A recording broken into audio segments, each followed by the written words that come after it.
Hello, नमस्कार, स्वागत है, अभिनंदन आप सभी का। कैसे हैं आप सभी लोग? पेपर हो गया आपका L2 का, और उस पेपर को सॉल्व कराने के लिए पूरी उत्कृष्ट टीम के साथ मैं मौजूद हूं। डॉक्टर मानव शर्मा। हिंदी का पेपर, ग्रामर और टीचिंग मेथड का पेपर। हिंदी व्याकरण बहुत सही आई, बस टाइम को लेकर थोड़ी दिक्कत थी। टीचिंग मेथड के प्रश्न थोड़े से तार्किक थे, लेकिन ज़्यादा दिक्कत नहीं थी। कुल मिलाकर के पेपर वही आया जो हम चाह रहे थे और वही आया जो आपकी डिमांड थी। लेकिन जो लोग प्रैक्टिस किए थे, जो लोग टेस्ट सीरीज दिए थे, वो सफल हो गए, क्योंकि उनको पता था कि टाइम मैनेजमेंट को लेकर दिक्कत हो सकती है।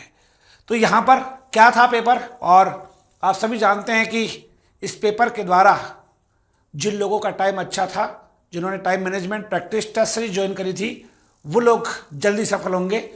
स्टार्ट करते हैं। क्या है आंसर की, जुड़े रहिएगा और आप मेरे साथ साथ जवाब भी देते जाइएगा। चलिए, उच्च प्राथमिक विद्यालय अध्यापक यानी कि रीट लेवल 2 मेंस का पेपर और ग्रेड 3 की भर्ती परीक्षा जो संस्कृत शिक्षा विभाग की थी, हिंदी और हिंदी शिक्षण विधियों का, ये पूरा की पूरा पेपर आपके सामने। और मैं मानव शर्मा जयपुर स्टूडियो से आपके साथ हाजिर हूँ पूरे पेपर को सॉल्व करवाने के लिए। तो चलिए स्टार्ट करते हैं। पहला देखिएगा, सूची फर्स्ट को सूची सेकंड से सुमेलित कीजिएगा। जिसको पिया चाहे वही सुहागिन, जो बोले सो घी को जाए, जी का वैरी जी और जी जाए घी ना जाए। यहाँ पे 4 ऑप्शन हैं। इधर देखिएगा, मनुष्य मनुष्य का शत्रु है, महाकृपण, जिसको अफसर माने वही योग्य है, ज़्यादा बोलना अच्छा नहीं होता। पहला प्रश्न आपके सामने है। देखिए, जिसको पिया चाहे वही सुहागन, इसका मतलब है कि इसका मतलब हुआ कि जिसको अफसर माने वही योग्य है। तो पहले में 3 होगा। दूसरा सीखिएगा, जो बोले सो घी को जाए, जो बोले सो घी को जाए, इसका मतलब है कि जो ज़्यादा बोलना होता है वो बहुत अच्छा नहीं होता है। इसका मतलब बी में 4 होगा। जी का वेरी जी, सी, इसका मतलब ही मनुष्य का मतलब मनुष्य है, और जी जाए घी ना जाए मतलब बहुत कंजूस टाइप का आदमी है, तो वो महाकृपण है। यानी कि 3, 4, उसके अलावा 1, 2, और ये 3, 4, 1, 2 यहाँ पर आंसर मिल रहा है, इसलिए आंसर होगा 66 में ए। ओके, बढ़ते हैं अगले प्रश्न की ओर। दूसरा प्रश्न आपके सामने, अटका वनिया दे उधार, अनदेखा चोर शाह बराबर, गरीब की जोरू सबकी भोजाई, खेती खसम लेती। अब इनका आंसर देखिएगा। कमजोर से सब लाभ उठाते हैं, कोई काम खुद करना ही श्रेयस्कर है, दबाव पड़ने पर सब कुछ करना पड़ता है, चोरी नहीं पकड़े जाने पर चोर स्वयं को निर्दोष के समकक्ष समझता है। यहां पर अब देखिएगा 67वां प्रश्न है, और अटका बनिया दे उधार, जो बनिया अटक जाता है वो उधार देता है। इसका मतलब है कि दबाव पड़ने पे सब कुछ करना पड़ता है। ओके, ए में 3 है। अब देखो, ए में 3 यहां 2 जगह है, इसका मतलब 2 तो वैसे ही गलत हो गए। अब सिर्फ इतना देखना है कि बी में 4 है कि बी में 2 है। सुमेलित करें प्रारंभ प्रश्नों में, ये फायदा है। अब यहां पे देखो, अनदेखा चोर शाह बराबर, यानी चोरी नहीं देखी, नहीं पकड़ी गई, तो चोर स्वयं को निर्दोष समझता है। यानी कि बी में 4 आना चाहिए, और बी में 4 कहां है? यहां है, सॉरी यहां पर है। बी में 4 यहां पर है, इसका मतलब यहां पर भी ए सही होगा। अब इसके बाद आप खुद ही आइडिया लगा सकते हैं कि गरीब की जोरू सबकी भोजाई, यानी कि कमजोर से सब लाभ उठाते हैं, और खेती खशम लेती, इसका मतलब हुआ कि साहब जब कोई काम खुद करता है तभी उसका फायदा रहता है। ओके, तो यहाँ पर पहला सही हो गया आंसर 67 में। चलिए अगले प्रश्न पर बढ़ते हैं। निम्नलिखित में से कौन से वाक्य सही हैं? शब्द शक्तियाँ 3 प्रकार की होती हैं, शब्द शक्तियाँ 4 प्रकार की होती है, लक्षणा व्यापार की 3 स्थितियां हैं, घोड़ा यौगिक शब्द है, दिवाकर यौगिक शब्द है। आपके सामने सारे ऑप्शन मौजूद। कह रहा है कौन सा इसमें सबसे सही उत्तर है, ये आपसे पूछा गया है। अब देखो, शब्द शक्तियाँ 3 प्रकार की होती है, ये बात सही है। अविधा लक्षणा व्यंजना 4 प्रकार की होती है, गलत बात है। हालांकि कुमारिल भट्ट ने चौथी तात्पर्य बताई थी, पर एक काव्यशास्त्र का प्रश्न है, हिंदी व्याकरण में नहीं है। सर्वमान्य तो 4 नहीं है, 3 ही है। इसके बाद ये सही निकला और ये गलत है। आगे देखो, लक्षणा व्यापार की 3 स्थितियां हैं। जो लक्षणा शब्द शक्ति है उसका व्यापार होता है, उसकी 3 स्थितियां हैं। ये यहाँ पर दूसरी जो पॉइंट है वो बिल्कुल ठीक बात है। घोड़ा यौगिक शब्द है? नहीं, घोड़ा तो मूल शब्द होता है, ये मूल शब्द होता है। दिवाकर यौगिक शब्द है, हाँ, दिवाकर प्रकाश को करने वाला, ये दिवाकर यहां पर यौगिक शब्द है। अब यहां पे आपसे पूछा गया है कि बताइए नीचे देखो सबसे उपयुक्त विकल्प कौन सा है। प्रश्न यहां पे है सबसे उपयुक्त विकल्प कौन सा है। अब देखो सब शक्तियां 4 प्रकार की होती है, ये जहां कहीं भी है वो गलत है। तो बी कहां आया, यहां आया और यहां आया, इसका मतलब ये तो गलत है, 2 तो गलत हो गए। ए सी ई, ए डी ई। अब देखो उपयुक्त उत्तर चुने, मतलब सबसे उपयुक्त उत्तर चुने, सही चुने।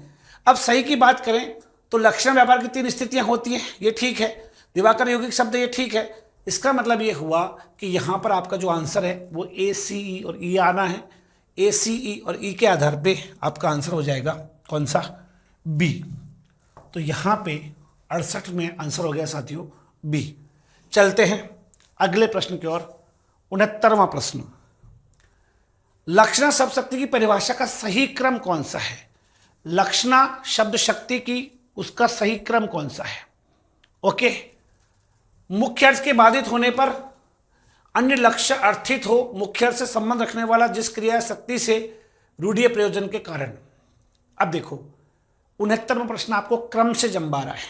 क्रम तो देखो क्रम क्या होगा, जिस क्रिया या शक्ति से, मतलब ये नहीं हो सकता मुख्य अर्थ ए सी बी। सी क्या है, मुख्य अर्थ से संबंध रखने वाला, इसका मतलब सी नहीं हो सकता, ये नहीं हो सकता। दूसरा देखो बी से शुरू हो, मुख्य अन्य अर्थ लक्षित हो, ये भी नहीं हो सकता, इसका मतलब ये भी नहीं हो सकता। अब 2 की लड़ाई है, ए और बी की लड़ाई है, इसमें आपको देखना क्या होगा। अब देखो मुख्य अर्थ के बाधित होने पर, मुख्य अर्थ के बाधित होने पर जिस रूढ़ीय प्रयोजन के कारण, रूढ़ीय प्रयोजन के कारण क्या क्या हो, जिस क्रिया या शक्ति से, जिस क्रिया या शक्ति से क्या हो, मुख्य अर्थ से संबंध रखने वाला अन्य अर्थ लक्षित हो। यानी ए फिर ई फिर डी फिर सी फिर बी, ए ई डी सी बी, ये यहां पर है। आंसर होगा ए, 69 में ए होगा। ओके, नेक्स्ट, अविधा शब्द शक्ति से कितने प्रकार के शब्दों का अर्थबोध होता है। जो अविधा शब्द शक्ति है उससे 3 प्रकार के शब्द निकलते हैं। कौन कौन से, एक तो मूल या रूढ़ शब्द, दूसरा यौगिक शब्द और तीसरा योग रूढ़ शब्द। बतौर आंसर यहां पे क्या हो जाएगा 3। 70वां प्रश्न है, यहां पे आंसर होगा 3। 71 पे आते हैं। ये अगर ध्यान से आपको पढ़ना था, पढ़ने के बाद प्रश्नों को उत्तर देने थे। ओके, हमारी पीढ़ी को स्वतंत्र अर्जित नहीं करनी पड़ी, पिछली पीढ़ियों के संचित पुण्यों की तरह मिल गई। मिल गई। सैंत में मिली किसी की चीज की कद्र कभी किसी ने जानी है, तो भला हम कैसे आजादी की कद्र जानते। पर जब आजादियों में कटौती होती है तब हम न जाने कैसा कैसा अनुभव करते हैं। आजादी में कटौती, यह क्या चीज है। संविधान ने हमें इस तरह की आजादी की गारंटी दी है। अपने हर बड़े फैसले से पहले अमेरिका की भ्रकुटियों का अनुसरण करने की प्रतिज्ञा करनी पड़ती हो। और भीड़ पर जनता जनतंत्र का प्रभु है, भले ही उसे हर नीति के बाहर खड़ा कर दिया जाता हो। जनता ठहरी भीड़, और भीड़ पर विश्वास कैसे कर सकते हैं। तो विश्वास करें जनता के प्रतिनिधियों पर। हाँ, बीज स्वतंत्रता के रक्षक हैं, और अगर रक्षक ही भक्षक बन जाए, नेता ही ऐसा करने लग जाए, तो क्या जनता अपने इन तथाकथित प्रतिनिधियों को वापस ही बुला सकती है। अगर नहीं तो ये कैसी स्वतंत्रता है। वो तो 5 साल के लिए बन गया है। कहाँ की संप्रभुता है। कानून के राज्य, समानता और सामाजिक न्याय की तो बात ही मत कीजिए। इन कटघरों में बंधे तो आज़ादी कैसी ना। आज जिस तरह की आज़ादी का उपयोग यह देश कर रहा है, वह इन चौहद्दियों में नहीं आती। कोई चाहे तो इसे अराजकता कह ले। जनतंत्र का प्रभु कौन है। पहला प्रश्न देखो, जनता जनतंत्र का प्रभु है। इसका मतलब जो 71 है उसका आंसर होगा जनता। अगला प्रश्न देखो, उपर्युक्त गद्यांश के अनुसार सेंत में मिलना मुहावरे का क्या अर्थ होगा? कोई आजादी हमको सेंत में नहीं मिली। सेंत का मतलब बिना मेहनत के, बिना परिश्रम के। देखो ना यहां पे लिखा है क्या कि हमें ये सेंत में मिल गई, और सेंत में मतलब बिना मेहनत के कोई चीज मिल जाती है तो उसकी कद्र नहीं होती है। ओके, तो यहां पे सेंत का मतलब बिना मेहनत, इसलिए आंसर हो जाएगा यहां पे क्या? डी। 72 में डी। अगला देखो, उपयुक्त गद्यांश के अनुसार जनता को क्या संज्ञा दी गई है? प्रहरी की, रक्षक की, भीड़ की, संरक्षक की। लिखा था अभी कि जनता क्या है? भीड़ है कि संरक्षक है? प्रश्न 73वां, जनता भीड़ है कि संरक्षक है? देखो यहां पे आप देखो, आप इसको ढंग से देखिएगा। यहां पे लिखा है कि जनता ठहरी भीड़, और भीड़ पर विश्वास कैसे किया जा सकता है? तो विश्वास करें जनता के प्रतिनिधियों पर। हाँ, वे तो स्वतंत्रता के संरक्षक है, यानी कि जनता के प्रतिनिधि तो संरक्षक है, और जनता क्या ठहरी? भीड़। तो यहां पे आपसे पूछा गया है कि जनता को किसका प्रतिनिधि बताया गया है? तो भाई साहब जनता को यहां भीड़ की संज्ञा दी गई है। जनता ठहरी क्या? भीड़। 73वां ऑप्शन है, इसमें सी होगा। संरक्षक तो जनता के प्रतिनिधि है, जनता के प्रतिनिधियों को संरक्षक कहा गया है ना? यहां पे एक बार इसको ढंग से पढ़ लीजिए, क्योंकि ये गद्यांश से प्रश्न है। जनता ठहरी भीड़, और भीड़ पर विश्वास कैसे किया जा सकता है? विश्वास करें जनता के प्रतिनिधित्व पर। हाँ, वे तो स्वतंत्रता के रक्षक है, और अगर रक्षक ही भक्षक बन जाए तो जनता अपने इन तथाकथित प्रतिनिधियों को वापस बुला सकती है। बिल्कुल, तो यहां पे आंसर होगा क्या? भीड़। नेक्स्ट, यहां पे सी आंसर होगा। ओके, इसके बाद में अगला देखिएगा, एक अच्छे परीक्षक हेतु आवश्यक गुण कौन से होते हैं? विषय निष्ठा होनी चाहिए, विश्वसनीयता भी होनी चाहिए मूल्यांकन में, विभेदी कारकता होनी चाहिए, व्यक्तिपरकता और शीघ्रता। ये दोनों अच्छे परक। व्यक्तिगता का ध्यान कुछ विद्यार्थियों के आधार पर किया जा सकता है, लेकिन एकदम व्यक्तिपरकता नहीं करें और शीघ्रता नहीं करें। दो ऑप्शन तो यहां पे बिल्कुल ठीक नहीं है। इसलिए 74वां प्रश्न है, और 74वें प्रश्न में क्या होगा आंसर देखते हैं। सही उत्तर आपसे पूछा है ए, बी और सी, तीनों सही उत्तर हैं। ए, बी और ए, सुनिए, ए, बी और सी, ये तो यहां है, इसका मतलब आंसर होगा डी। ओके, अब देखो जैसे यहां पे शीघ्रता आया है तो शीघ्रता हो नहीं सकता। इसके अलावा जैसे देखो डी, व्यक्ति परकता, तो व्यक्ति के आधार पर मूल्यांकन नहीं होता। अच्छा परीक्षण सबको ध्यान में रख किया जाता है। ओके, इसके बाद आगे चलते हैं। अध्यापक द्वारा मानकीकृत उपलब्धि मूल्यांकन के सोपानों का सही क्रम क्या होगा? कोई अध्यापक है, वो मानकीकृत मूल्यांकन कर रहा है, उसका सही क्रम क्या होगा? क्रम आपसे पूछा गया है। तो देखो सबसे पहले तो आप लक्ष्य निर्धारित करें। ओके, लक्ष्य निर्धारित करने के बाद कैसे प्रश्न बनाने, आपको उस प्रश्नों के प्रकार का निर्णय करें। ठीक है, प्रश्नों के प्रकार का निर्णय हो जाए तो उसके बाद में उसका जो अंतिम प्रारूप है उसको तैयार कर ले, और इसके बाद में लास्ट में अंकन तालिका तैयार कर ले। आंसर क्या होगा? C D B A, C D B A answer हो जाएगा डी। ये वैसे पता चल गया कि साहब मानकीकृत उपलब्धि मूल्यांकन में सबसे पहले लक्ष्य तैयार करेंगे, और लक्ष्य तैयार करने के लिए सी, तो सी यहां पे ऑप्शन है। तो निश्चित पता चल गया कि साहब 75वां जो है इसमें आंसर क्या होगा? डी होगा। ओके, 76वें पे चलते हैं, अगले प्रश्न पे। इनमें से उपचारात्मक शिक्षण का उद्देश्य क्या नहीं है? प्राप्त ज्ञान में कमियों का निराकरण करना, समुचित दिशा में विकास का मार्ग प्रशस्त करना, समाज से स्वीकृत आदतों का परिमार्जन करना, शिक्षार्थी कमियों और कारणों को प्रकाश में लाना, शैक्षिक प्रगति के मार्ग में बाधा आने कठिनाइयों का पता लगाना। अब भाई साहब आप देखो 76वां ये प्रश्न है, इसमें अगर आप देखेंगे ढंग से तो ये कह रहा है कि सबसे उपयुक्त उत्तर चुने, उद्देश्य क्या नहीं है? तो निराकरण करना उद्देश्य है, मार्ग प्रशस्त करना उद्देश्य है, बिल्कुल है, और आदतों का परिमार्जन करें, उनमें सुधार करें, ये भी ठीक चलेगा।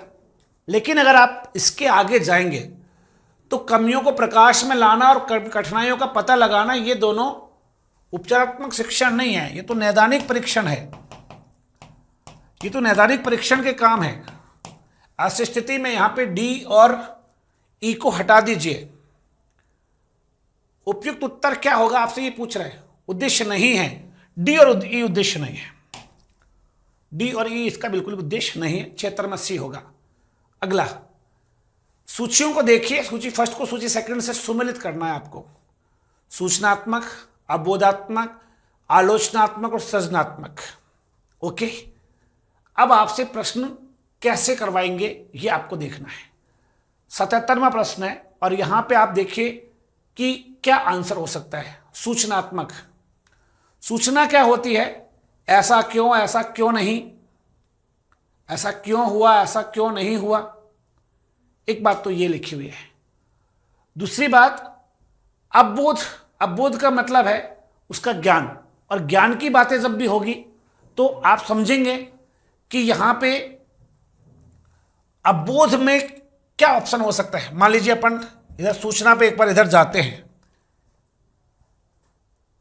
लेकिन एक बात सुनिएगा, कौन, क्या, कहां और कैसे, यह भी एक ऑप्शन इसमें हो सकता है।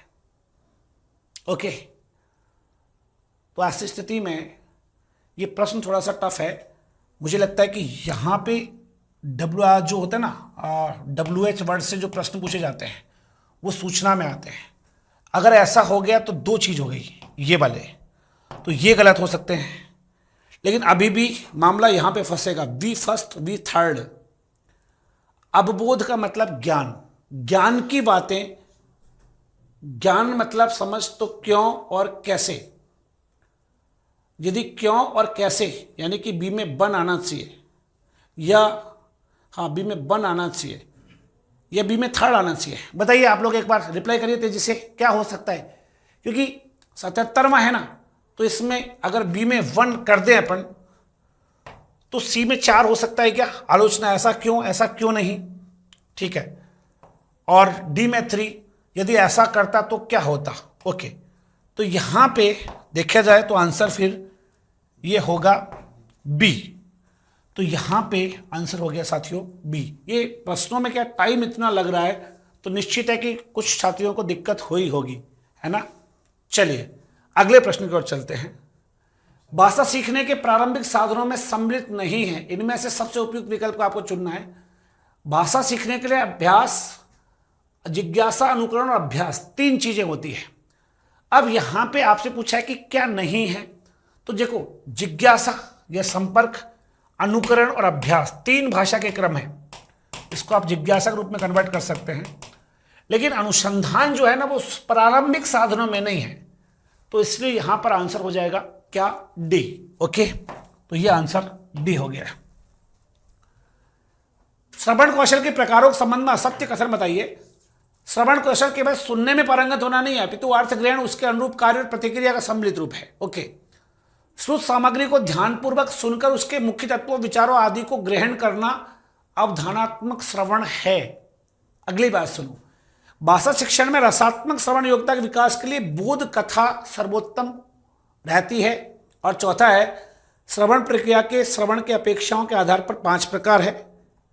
विश्लेषणात्मक श्रवण में श्रोता श्रुत सामग्री में प्रस्तुत विचारों, भावों पर तुलनात्मक दृष्टि से विचार करता है।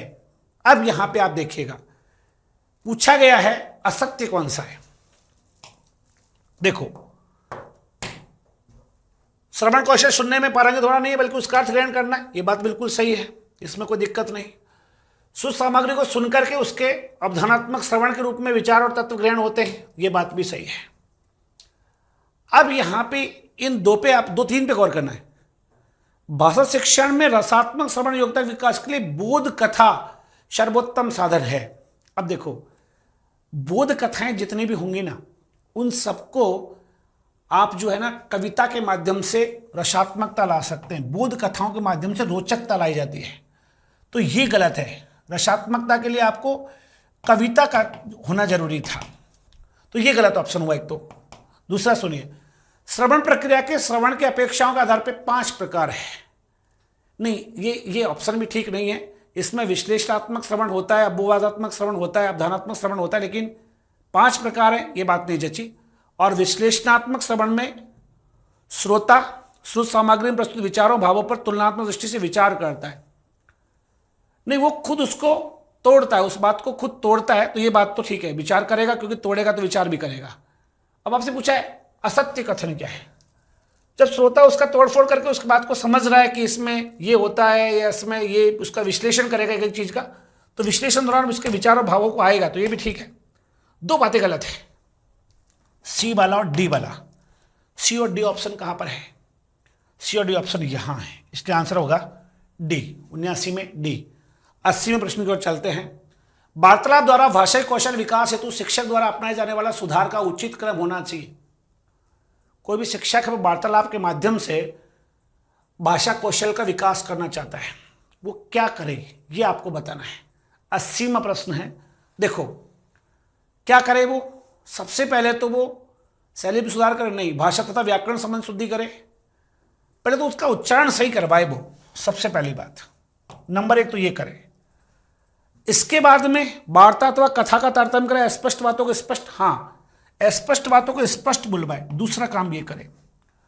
इसके बाद में जाकर के और वो व्याकरण संबंधी शुद्धियां करवाए, और उसके बाद में वो वार्ता और ये कथा का तारतम्य बिठाए, और शैली में सुधार सबसे अंतिम पॉइंट है, क्योंकि शैली में तो छात्र की शैली अध्यापक की शैली के रूप में अनुकरण हो जाती है। इसलिए ऐसी स्थिति में चूंकि छात्र की शैली का अध्यापक अपनी शैली छात्र को दे देता है, तो छात्र की शैली में सुधार लास्ट में करवाना चाहिए। ओके, पेपर बनाने में बहुत समय लगा है, बिल्कुल ये बात सही है। आंसर देखो आप पहले, 1 2 मतलब सी ई, सी और ई यहां पर है, बी डी ए और बी डी ए, ठीक है।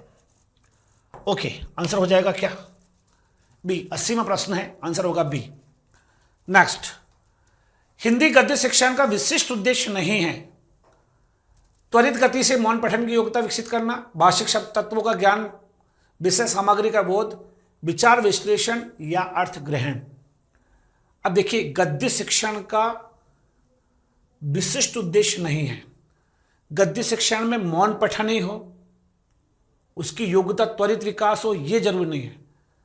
जो गद्य है वो त्वरित की जगह गंभीर या सामान्य पाठन किया जाता है, और शुरुआत में मौन पाठन त्वरित रूप से तो केवल समाचार पत्र पत्रिकाएं, नॉवल वगैरह, लंबी लंबी कहानियां, उपन्यास, उनको पढ़ने के लिए किया जाता है, बाकी नहीं होता। भाषिक तत्वों का ज्ञान होना चाहिए, सामग्री का बोध होना चाहिए, विचार विश्लेषण होना चाहिए, अर्थ ग्रहण होना चाहिए। ये सारी बातें सही थी, ये सारी बातें सही थी, लेकिन ये गलत है, इसलिए आंसर हो जाएगा क्या? ए। ओके, 81वें प्रश्न में आंसर होगा ए। 82 चलते हैं। भाषा शिक्षण की साचरी विधि किस विद्वान के द्वारा दी गई थी? जो साचरी विधि है आप जानते हैं, उसको मोंटेसरी मेथड भी कहते हैं। कार्ड और चित्र के मध्य साचरी के द्वारा, जो कार्ड और जो चित्र है उसके मध्य साचरी के द्वारा इस विधि का विकास किया था। मोंटेसरी का जन्म हुआ था 1870 ईस्वी में, इटली में जन्मी थी मोंटेसरी, और डॉक्टर मारिया मोंटेसरी ने इस विधि को दिया था।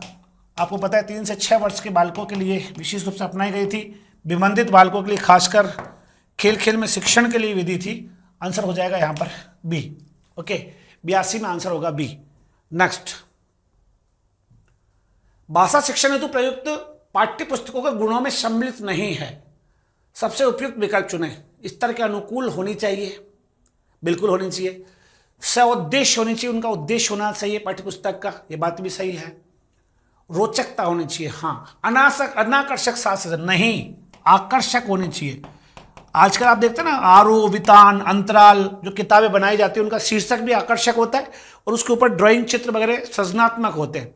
ऐसी स्थिति में यहाँ पे आकर्षक होना चाहिए, इसलिए आंसर हो जाएगा यहाँ पे डी। ये 83वां प्रश्न। सारे टीचिंग मेथड वाले प्रश्न यहाँ पे जो है हो चुके हैं। आगे अपन वापस ग्रामर की ओर चलते हैं। निम्नलिखित में से असत्य कथन की पहचान कीजिए। असत्य कथन, 2 महाप्राण व्यंजनों का उच्चारण एक साथ नहीं हो सकता है। 84वां प्रश्न, महाप्राण का उच्चारण एक साथ, जैसे मान लो खे घे। ये जैसे मान लो छे चे छे जे झे, ये जैसे ठे ढे, ऐसे एक साथ नहीं हो सकता है। क्यों नहीं हो सकता है? असत्य कथन आपको पहचानना है।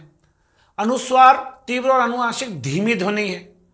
अनुस्वार को तेज गति से बोलते हैं और अनुनासिक थोड़ा सा धीरे बोलता है। ये बात लगभग सही है, क्योंकि अनुस्वार बोलते समय नाक से जब जोर पड़ता है तो खिंच जाती है आवाज।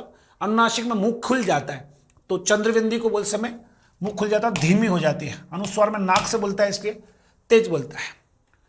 विसर्ग तालव्य वर्ण है। देखो, जो विसर्ग वर्ण है ना, वो तालव्य नहीं है। अब आप कहेंगे कि विसर्ग तालव्य नहीं है, तो विसर्ग क्या है? विसर्ग जो है ये एक महाप्राण ध्वनि है, और संस्कृत में सूत्र है अकुह विसर्जनीयानम कंठा, यानी कि ए आ के वर्ग, ए आ के वर्ग यानी कि के खे गे घे ने, इसके अलावा है और विसर्ग, ये सभी कंठ ध्वनि है। आपने यहां बोल दिया तालव्य, नहीं, ये कंठ था, तो ये यहां पे गलत है। अगली बात सुनिए, वैसे गलत है तो पता तो यहीं चल गया आपको। बाकी और लिखा हुआ है कि संयुक्त व्यंजन के पूर्व ह्रस्व स्वर का उच्चारण कुछ झटके के साथ होता है, जिससे दोनों व्यंजनों का उच्चारण स्पष्ट हो जाता है। हाँ, जैसे मक्खन है ना, मिट्ठन, ऐसे वर्ड आते हैं। तो यहाँ पे 84वां प्रश्न है, आंसर हो जाएगा सी। नेक्स्ट, सुमिलित कीजिए कंठ तालव्य कंठोष्ठ दंतोष्ठ। देखो, आपको सूत्र पता है, वकारस्य दंतोष्ठम। ओके, ओदो तो कंठ तालु, और यहां पे देखो अकु विसर्जनाम कंठा, इचु येषा नाम तालु, एदे तो कंठ तालु, ओदो तो कंठोष्ठ। ओ और औ ये कंठोष्ठ है। सूत्र है सबके, ओदो तो कंठोष्ठ, कंठोष्ठ, इचु येषानाम तालु, इचु येषानाम तालु, अकुह विसर्जनीयानाम कंठा, अभी लिखा भी था।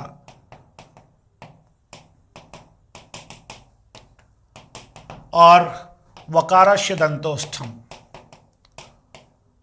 जब मैं कुछ बच्चों को वर्ण विचार पढ़ाता हूं तो वो कहते हैं कि सर वर्ण विचार की बजाय संधि पढ़ाओ, वर्ण से नहीं आता। अब देख लीजिए वर्ण से कितने प्रश्न हैं। ये आप लोगों के लिए एक मैसेज था। हमने उत्कर्ष में हर क्लास में वर्ण विचार पूरा पढ़ाया, जबकि उस समय बच्चे कह रहे थे कि सर संधि पढ़ाओ, वर्ण को छोड़ो, वर्ण तो संधि में आ जाता है। लेकिन आप देखिए वर्ण से कितने सारे प्रश्न हैं। 85वां प्रश्न आप मिलाइए इसको, ए में 3 यहाँ है, तो बस इसी से पता चल गया। आगे अपना पता चल जाएगा, बी में 2 है, सी में 1 है और डी में 4 है। ठीक है, अगला, वर्ग के अनुसार हिंदी के स्पर्श व्यंजनों के उच्चारण का सही क्रम कौन सा है? सही क्रम बताइए। अकु विसर्जनीयानाम कंठा, उसके बाद इचु येषानाम तालु, इसके बाद ऋटुष्याणाम मूर्धा, यानी ए बी के बाद सीधा ई आएगा। ए बी के बाद सीधा ई आ रहा है। अब आप सोच लो, ई आ रहा है, इसका मतलब मूर्धा। और उसके बाद अब बच के आपके पास तय वर्ग, ऋतुष्याणाम दंता, ये सी आएगा। और उसके बाद में लास्ट है उपुब्ध मानियानाम ओष्ठा, पै वर्ग। तो कैखे गे ने, चे चे जे जे, टे टे टे ने, ते थे थे ने, प प प में एक कहां से स्टार्ट होगा? A B E C D, A B E C D, इसलिए आंसर हो जाएगा डी। नेक्स्ट, निम्नलिखित में से कौन सा कथन असत्य है? गलत कथन आपको बताना है। 87वां प्रश्न है। देखो गलत कथन कौन सा, देखिए, जिसके खंड न हो सके उस मूल ध्वनि को वर्ण कहते हैं। हाँ, लिखित रूप में नहीं होगा तो वर्ण है, ये तो सही है। शबेरा शब्द में 3 ध्वनि है और इन ध्वनियों के खंड नहीं किए जा सकते, गलत बात है, कर सकते हैं। हिंदी वर्णमाला में 43 वर्ण है, 10 स्वर है, 34 ना, 11 स्वर, 33 व्यंजन, मूल वर्ण 44 है। ये भी गलत है, बी भी गलत, सी भी गलत। स्वर का उच्चारण स्वतंत्रता से होता है, हाँ होता है। स्वर व्यंजन स्वर की सहायता के बिना नहीं बोल जा सकते, ठीक है। 1 4 और 5 सही है। आपसे पूछा गया है असत्य कौन सा है, यानी कि दूसरा तीसरा गलत है, बी और सी गलत है। बी और सी कहाँ है? यहाँ है। इसका मतलब आंसर होगा क्या? सी। 87वां प्रश्न। 88 पे चलते हैं। अंतस्थ, ऊष्म, संयुक्त व्यंजन और द्विगुण व्यंजन। अब सुनो, अंतस्थ कौन होते हैं? य और ल व। अंतस्थ हो गया ये। ए में देखो 2, यही से आंसर निकल जाएगा, बात खत्म। अगर आपको इतना ही मालूम था ना य और ल व अंतस्थ होते हैं, बात हो गया। सर पेपर एकदम फंटास्टिक हुआ, आपका पढ़ाया हुआ सारा आया। ओके क्रिकेट 0398, धन्यवाद।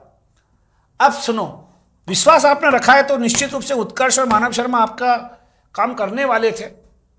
स बी में 1 अपने आप हो जाएगा। संयुक्त व्यंजन सी, इसको संयुक्त अक्षर के रूप में कह सकते थे आप। और द्विगुण व्यंजन, जिसको द्विस्पृष्ट, जिसको तड़ित, जिसको ताड़नदात भी कहा जाता है, उच्छिप्त के रूप में प्रयोग होते हैं। ओके ठीक है, आंसर हो गया बी। पानी पी लूं क्या मैं? 1 मिनट पानी मंगवा दो यार। मिलान वाले क्वेश्चन ऐसे मिलाए हैं सर मैंने आज के पेपर में। अच्छा किया राजेश चारण जी, आप तो हमारे यूट्यूब पे क्लासेस लेते थे लगातार, फायदा मिला बहुत सारा। और जो ऑफलाइन वाले वो तो सारा मिल ही गया उनको तो कोई दिक्कत हुई नहीं, सब ऐसे कैसे सेम मिल गया ऑफलाइन वाले बच्चों का। तो अगला चलते हैं। मूल और यौगिक किन विशेषणों के भेद हैं? अब देखो, आपको कराया था उस समय, आप कहते थे कि सर हमें ये मालूम नहीं है कि सार्वनामिक विशेषण के भी प्रकार होते हैं। मैंने कहा था सार्वनामिक विशेषण के 2 प्रकार है, मूल सार्वनामिक विशेषण, यौगिक सार्वनामिक विशेषण। तुमको ये भी लिखवाया था कि इससे ज्यादा अंदर नहीं पूछेंगे, लेकिन अंदर डिटेल आपको पूरी करवाई थी। इसका मतलब पेपर किसी समझदार आदमी ने बनाया, उसको पता है। हाँ, उसको पता था कि मानव शर्मा पूरा पढ़ा रहा है तो पूरा ही पूछना है, इसलिए डीपली पूछा है उसने। बिल्कुल 89 में आंसर हो जाएगा बी। 90 पे चलते हैं। निम्नलिखित में से स्थितिवाचक अव्यय का उदाहरण है। स्थितिवाचक, ऊपर, पहले, यहां, इधर। देखो, किसी की पहले बाद में ये काल को बताता है, इधर उधर ये स्थान को बताता है, ये स्थान को बताता है। स्थिति जो है ना उसकी, आगे पीछे, ऊपर नीचे, दाएं बाएं, ऐसे करके जो बताने वाला है, वो यहां पे आंसर क्या होगा? ऊपर। इसके बाद आगे चलते हैं। अकर्मक क्रिया, ये 90वां प्रश्न था जिसका आंसर ए है। और उसके बाद में 91 पे चलते हैं। अकर्मक क्रिया, शकर्मक क्रिया, पूर्वकालिक क्रिया और संयुक्त क्रिया।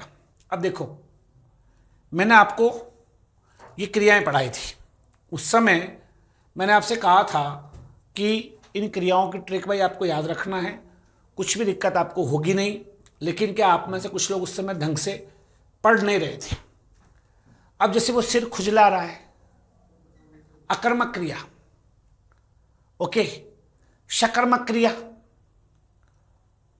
शकर्मक क्रिया जिसे कोई चीज कोई खाता है तो खाने में कौन सी क्रिया? देखो, खा लिया है, खाकर सोता है। एक चीज समझाई थी कि जहां पे कर का प्रयोग हो जाए वो पूर्वकालिक है। ये बात आपको पता थी? बिल्कुल पता थी। अब आपको सी में 4 देखना है। सी में 4 ये रहा, सी में 4 ये रहा। अब आपके पास 2 ही रह गए, यानी कि अब ये 2 तो इसमें भी है भाई साहब, तो ये गलत हो गया। अब इधर देखो, अकर्मक क्रिया कौन सी होती है, सकर्मक क्रिया कौन सी होती है, संयुक्त क्रिया कौन सी होती है? देखो, जो यहां पे डी वाला ऑप्शन है, सुनना गौर से। यहां पे पहले में देखो, ए में 2, ए में 2, ए में 1। अकर्मक क्रिया, उसका सिर खुजलाता है, उसका सिर खुजलाता है। ओके, शाम आम खाता है। और संयुक्त क्रिया, उसने खा लिया है। अब इनमें आपको ऑप्शन ढूंढने हैं। अब इनमें ऑप्शन आप जब ढूंढेंगे, 91वें प्रश्न पे गौर करिएगा, ऑप्शन आप जब ढूंढेंगे तो यहां पे देखो, इधर V सेकंड, इधर V1, A second, A3, A1। अब जैसे खा लिया, खाना और लेना, काम हो गए दो, एक तो खाना और एक लेना। अब आप सोचिए किसी जगह जहां पे दो क्रियाएं एक साथ आ जाए, क्या क्या, खाना और लेना, तो वो संयुक्त क्रिया होती है। तो D3 यहां भी है, D3 यहां भी है। अब जो सारी लड़ाई बच गई वो इधर बच गई, A2B1 A1B2। अब सिर्फ लड़ाई यहां की बच गई है और कोई दिक्कत नहीं रही है। अब आप देखो, उसका सिर खुजलाता है, श्याम आम खाता है। अब यहां पे देखो, खुजलाना, किस चीज को खुजलाना, यहां पे A1 करें या A2 करें, B1 करें या B2 करें, सकर्मक क्रिया देखो, खुजलाना और एक खाना, यहां पे खाना, खुजलाना। उसका सिर खुजलाता है, मतलब उसके सिर में खुजली होती है, तो ये स्वतः हो रहा है। स्वतः जो काम होते हैं वो अकर्मक होते, और जहां पे खाना प्रयास है सकर्मक होता है। तो बी में आपको करना है 1, इसलिए आंसर हो जाएगा ए।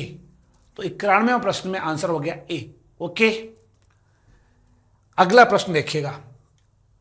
व्यक्तिवाचक संज्ञा, जातिवाचक संज्ञा, समूहवाचक संज्ञा और भाववाचक संज्ञा। ओके, अब आपसे यहां पे एक ऑप्शन देखना है, कोई सा भी एक ऑप्शन देख लो। व्यक्तिवाचक संज्ञा, कौन है व्यक्तिवाचक संज्ञा? यमुना, नदी का नाम है। इसका जातिवाचक नदी होता है। एक में ए, ये रहा, बस अब यही आंसर आ गया, आगे टेंशन नहीं है। बी में 3 चेक कर लो, जातिवाचक किताब, C2 समूहवाचक परिवार, बिल्कुल, और भाववाचक लिखावट। आंसर हो जाएगा गुरुजी सी, इसलिए आंसर हो गया सी। नेक्स्ट क्वेश्चन, एकत्र, ग्रास, कुत्सा, उपरी शब्दों के विलोम चुनकर इसी क्रम में व्यवस्थित करो। वाह, क्या प्रश्न पूछा है। एग्जामिनर को पता था कि इनके पास खूब टाइम है ना, उसको लग रहा था कि उसके पास बहुत टाइम है, इसलिए बहुत तगड़ा पूछ लिया इस बार। अब सुनो, एकत्र, कोई चीज एकत्र है, उसका होगा विलोम विकीर्ण, फैली हुई है। ओके, पहला ऑप्शन सी। अब सी से पता चल गया कि यहां पे सी यहां आया हुआ है, तो आंसर यही हो गया। बाकी मैं मैच कराऊंगा इसको, रुक जाओ। दूसरा देखो, ग्रास, ग्रास का विलोम क्या होगा? मोक्ष।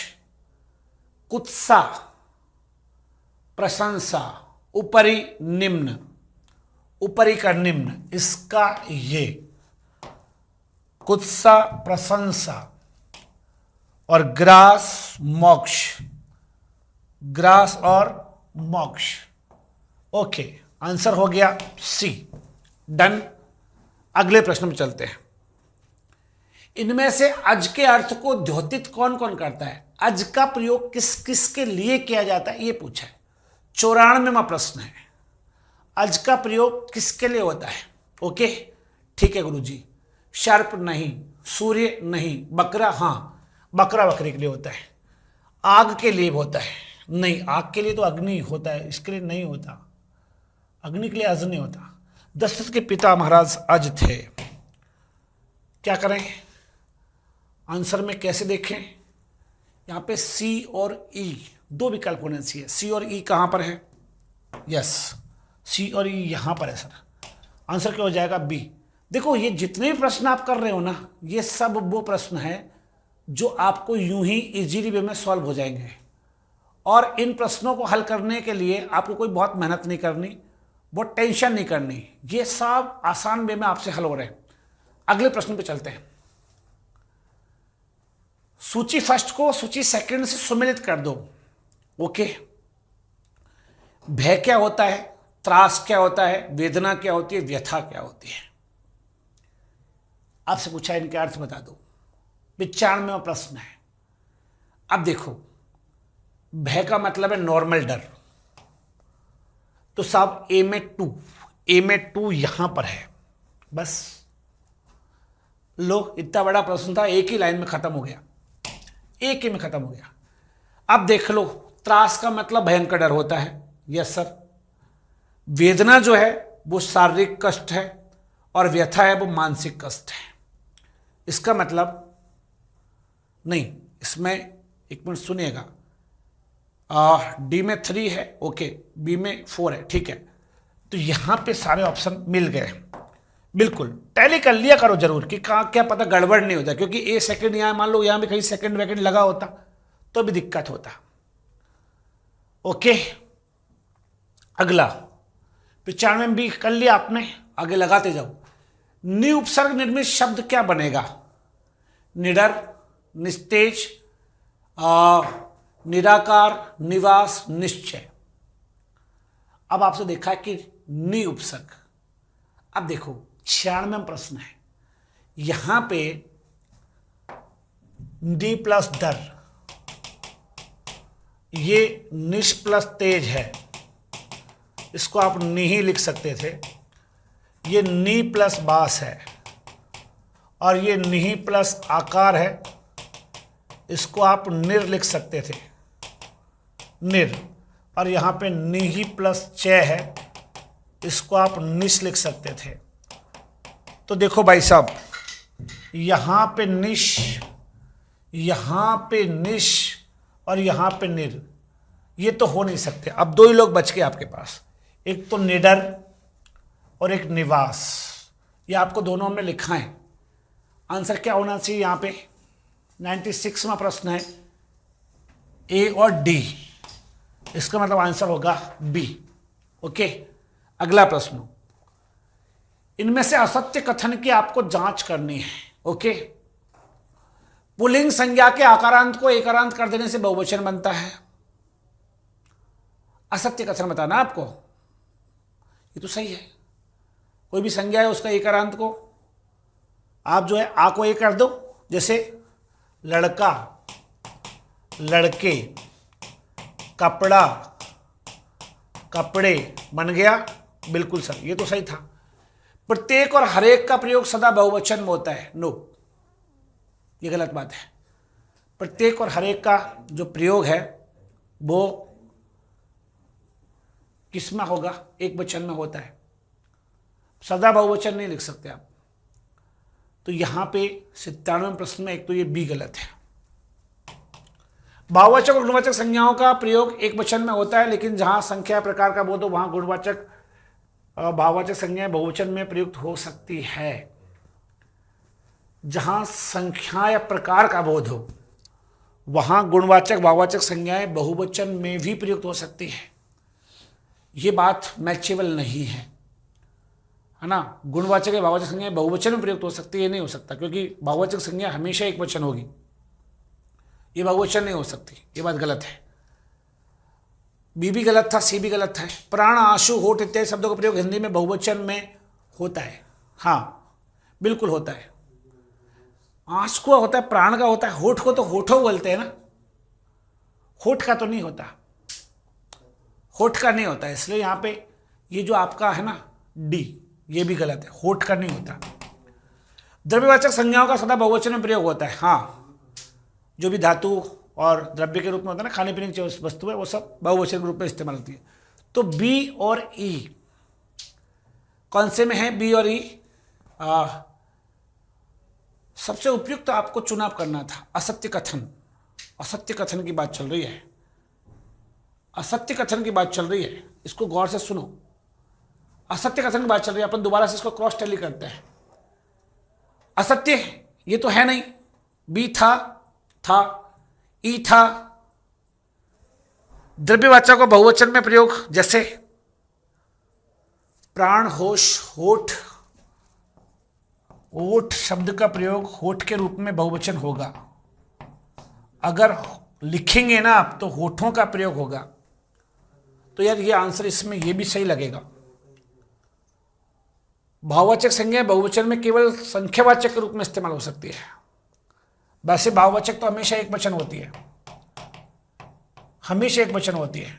लेकिन अगर आपसे पूछा जाए कि यहां पर संख्या के साथ है तो संख्या के साथ बहुवचन में हो सकती है। इसका मतलब ये हुआ भाई साहब कि असत्य कथन बी तो है, ई भी है, दो तो हैं, सी होगा नहीं, प्रश्न थोड़ा सा घुमाया है, डी एकदम क्लियर है, होठ दो ही होते हैं, होठ अकेला होता नहीं है इसलिए बहुवचन है, और पुल्लिंग के साथ कपड़ा कपड़े ये भी होता है। बी और ई कहीं पर ऑप्शन है, B D A B B E वाला ऑप्शन ये रहा, यहाँ पे आंसर सी होगा। थोड़ा सा प्रश्न लेंथी है पर यहाँ पे प्रश्न जो है ना वो सी होगा आंसर। ओके, सूची फर्स्ट को सूची सेकंड से सम्मिलित करो।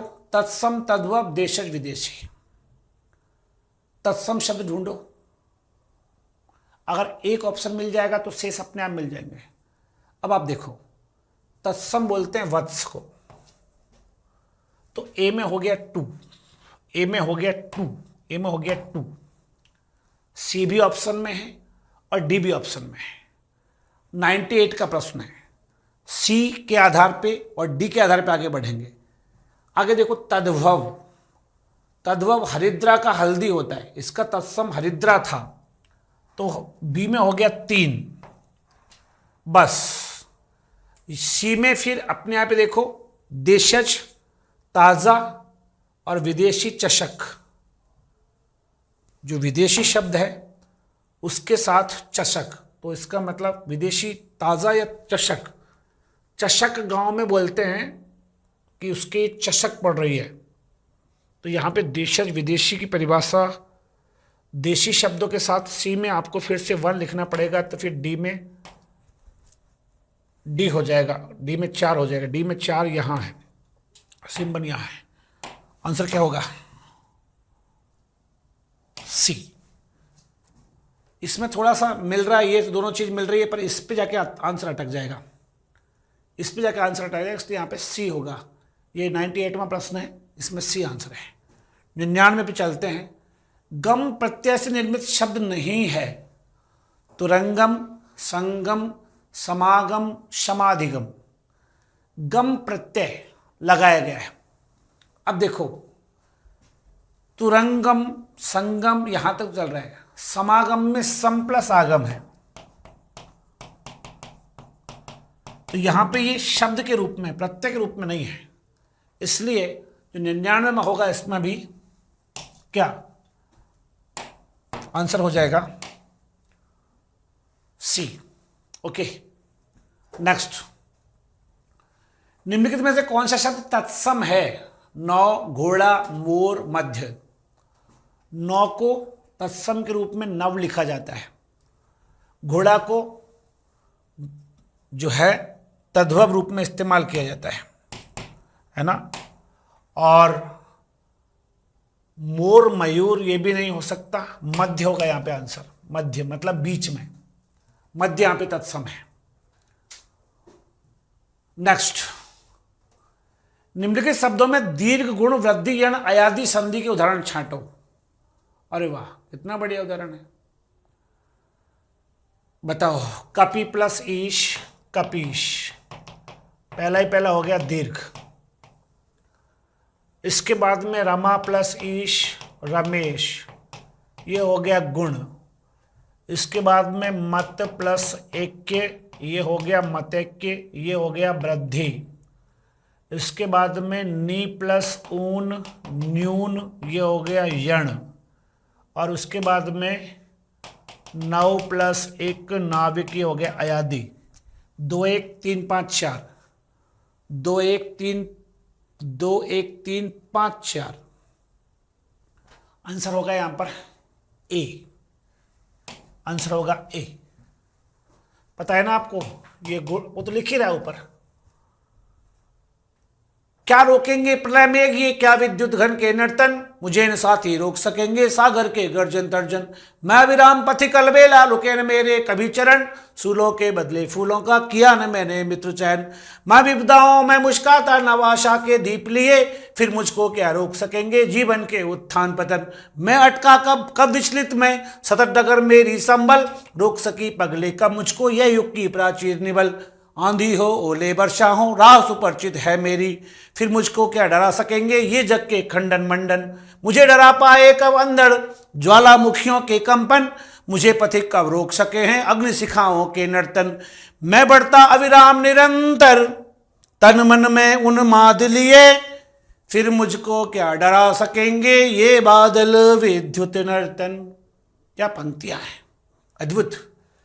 पूछा है आपसे, इसको पढ़ के अगले 3 प्रश्नों का जवाब दीजिए। मेघ, विद्युत, सागर की गर्जना किसके प्रतीक है? प्रश्न आपके सामने है। क्या मुझे मेघ रोक पाएंगे? क्या मुझे घन रोक पाएंगे? क्या मुझे सागर रोक पाएंगे? मतलब क्या मुझे कोई भी बाधा रोक पाएगी? ये सब बाधाएं हैं। प्रश्न यहां पे वीरता, संघर्ष, साहस, बाधा। 102 में आंसर होगा डी। तो आंसर है डी। ओके, इसके बाद अगले प्रश्न में चलते हैं। उपयुक्त पद्यांश के अनुसार युग की प्राचीर से क्या तात्पर्य है? युग की प्राचीर, युग की प्राचीर, युग की प्राचीर का मतलब क्या हुआ, यह आपसे पूछा है। भविष्य के तनाव, जीवन में समय समय पर आने वाली बाधाएं, समय का सच, वर्तमान का संकट। 103वां प्रश्न है, पूछ रहा है युग की प्राचीर से क्या मतलब है? युग की प्राचीर का मतलब है कि जीवन में समय समय पर जो आने वाले विघ्न हैं, बाधाएं हैं, वो युग की प्राचीर है।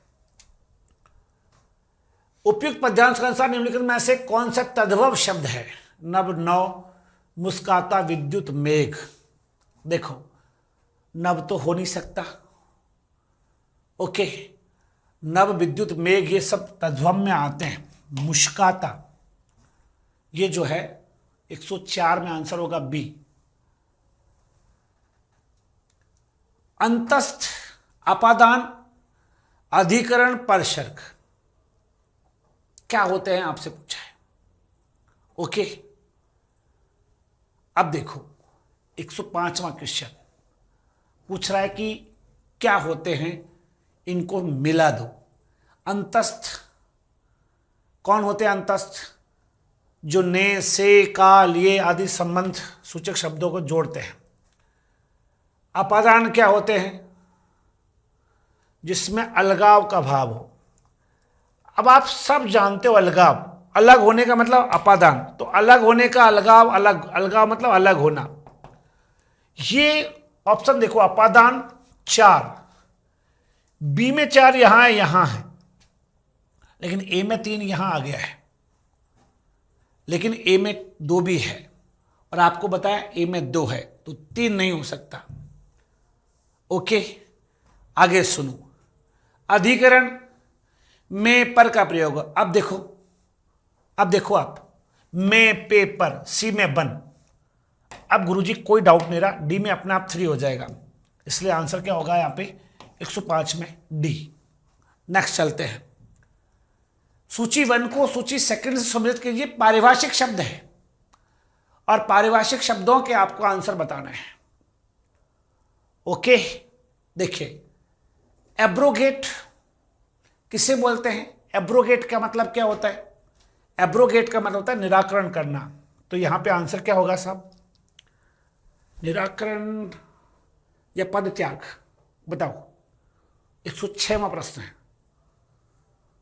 निराकरण क्या हो जाएगा? ए में 3 यहां पे कहीं है, ये रहा, बस आंसर आ गया, 1 से आंसर आ गया।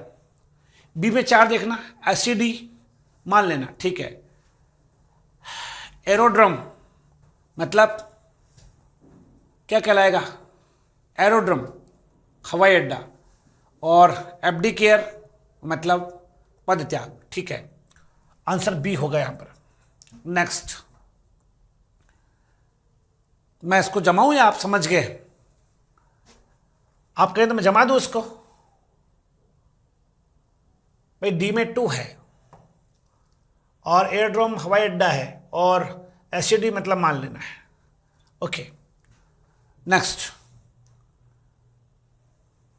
Amnesty, assignment, accession agenda. Agenda शब्द आपने खूब बार पढ़ा होगा। एजेंडा मतलब कार्यसूची होता है। तो डी में अगर कहीं पे आपको 4 दिख जाए, तो डी में 4 मुझे 2 जगह दिख रहा है। एजेंडा कार्यसूची। ए का मतलब होता है एमनेस्टी। एमनेस्टी का मतलब होता है सर्व को क्षमा, सबको माफी। अब देखो, असाइनमेंट, आपने किसी चीज का असाइनमेंट किया है, इसका मतलब यह हुआ कि आपने उस चीज के लिए सम अनुदेशन किया है। एसेशन पद का आरोहण है, इसलिए यहां पे आंसर फिर ए होगा। 107वां प्रश्न, आंसर है ए। निम्नलिखित में से कौन सा शब्द शुद्ध है? अंत्याक्षरी। अंत्याक्षरी यही सही है, और इसमें तो दिक्कत है।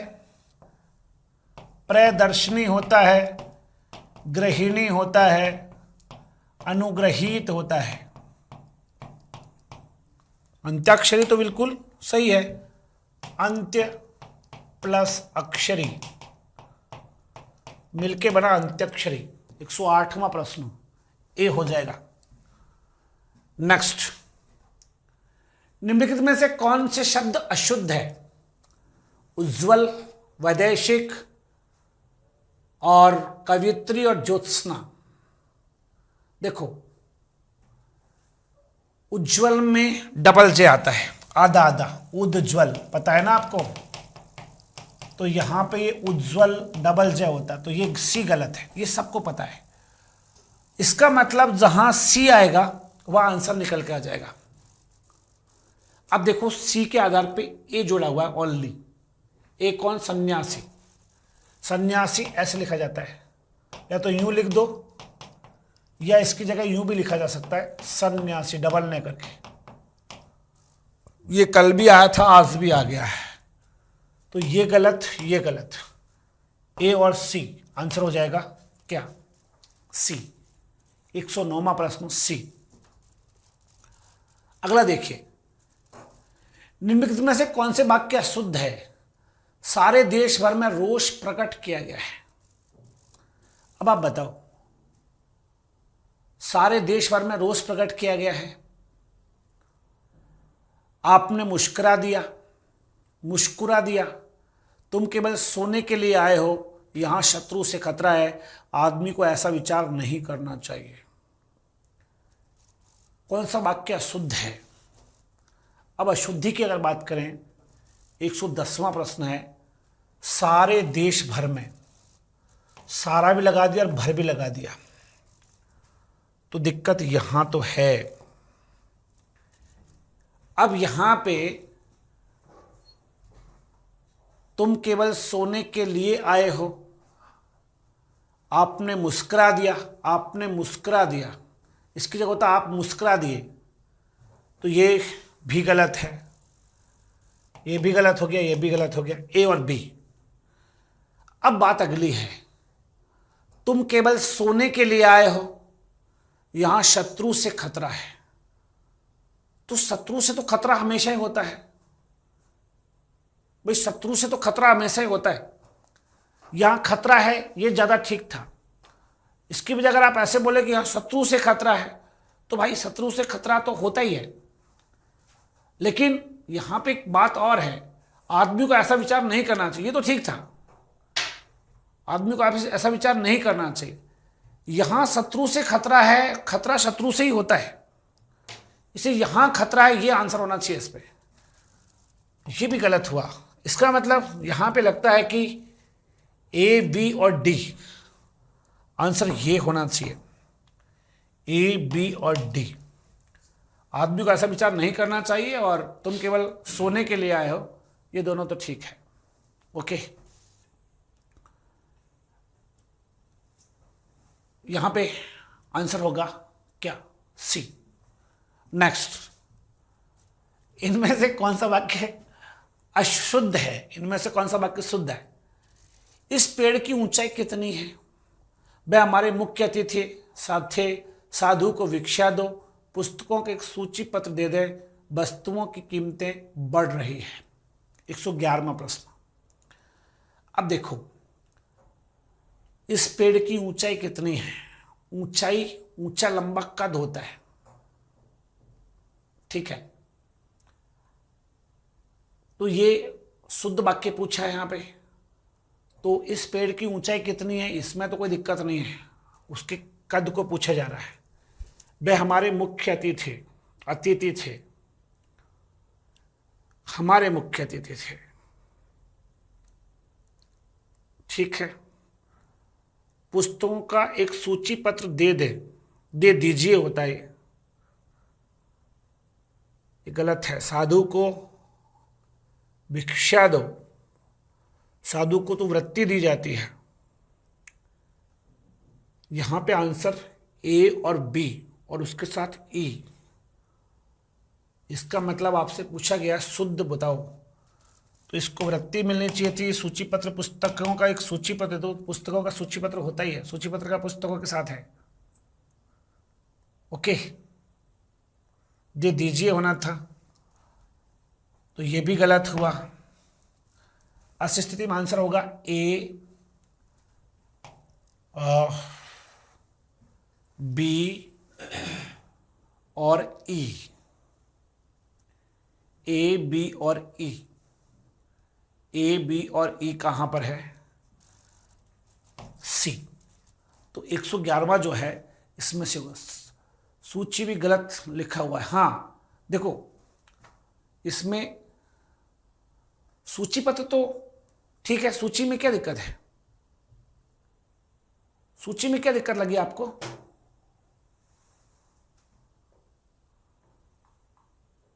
ईरो की कब आएगी? ईओ की कब आएगी? क्या क्या आना है दोस्त?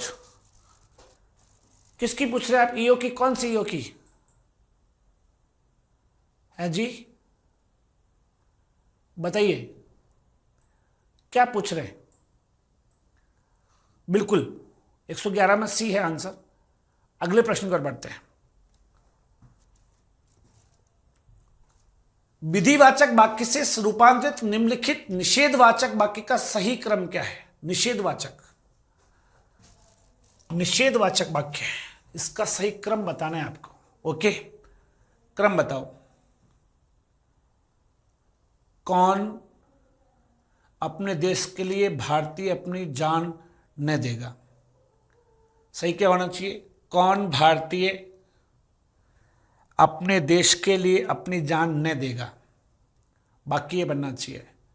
ऐसी स्थिति में मैं अगर इसको लिखूंगा तो कौन भारतीय अपने देश के लिए अपनी जान न देगा? ए सी बी डी ई, ठीक है, आंसर हो जाएगा क्या? सी। नेक्स्ट, निम्नलिखित में से असत्य कथन की पहचान कीजिए। दो सजातीय स्वरों के मेल पर दोनों के बदले सवर्ण दीर्घ स्वर हो जाता है।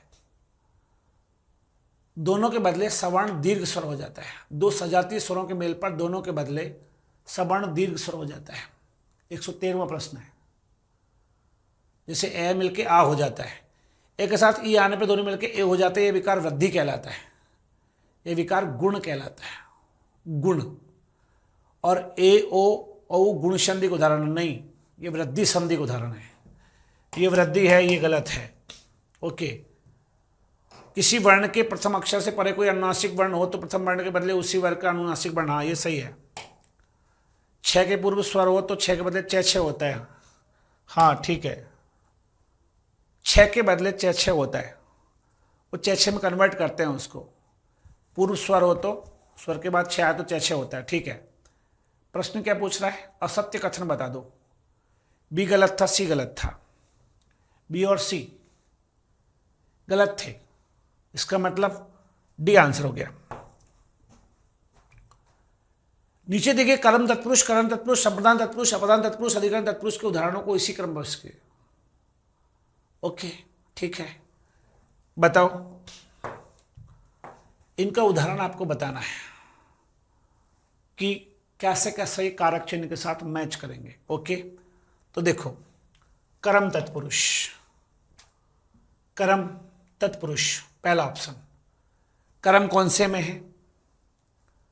यहां पे आप ढूंढ लो, ये तो तरीका आपको मैं बता रहा हूं ना, ये दूसरा वाला तरीका है कि कर्म तत्पुरुष, करण तत्पुरुष,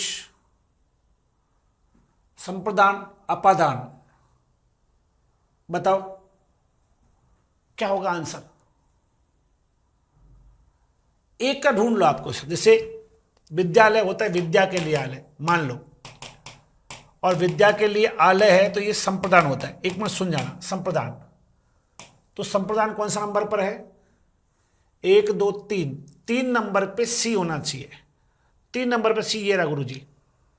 ठीक है, आगे देखो। गृह प्रवेश का मतलब है गृह में प्रवेश, घर में व्यक्ति ने प्रवेश किया है। यह कौन सा हो गया? अधिकरण। अधिकरण ए होना चाहिए। ए कहां आया? यहां पे आया, घर में प्रवेश। अब कर्म तत्पुरुष, आशा, तीत, करण तत्पुरुष, नीति से युक्त, और क्या बचा? अपादान तत्पुरुष हो गया था। अपादान, काम से जी चुराने वाला। अपादान 1 2 3 4, चौथे नंबर पे बी होना चाहिए। चौथे नंबर पे बी, ये रहा। इसका मतलब आंसर बी होगा। बड़ा लेंथी प्रश्न भाई, इतना बचा। इसमें 5 प्रश्न मिला दिए एक साथ।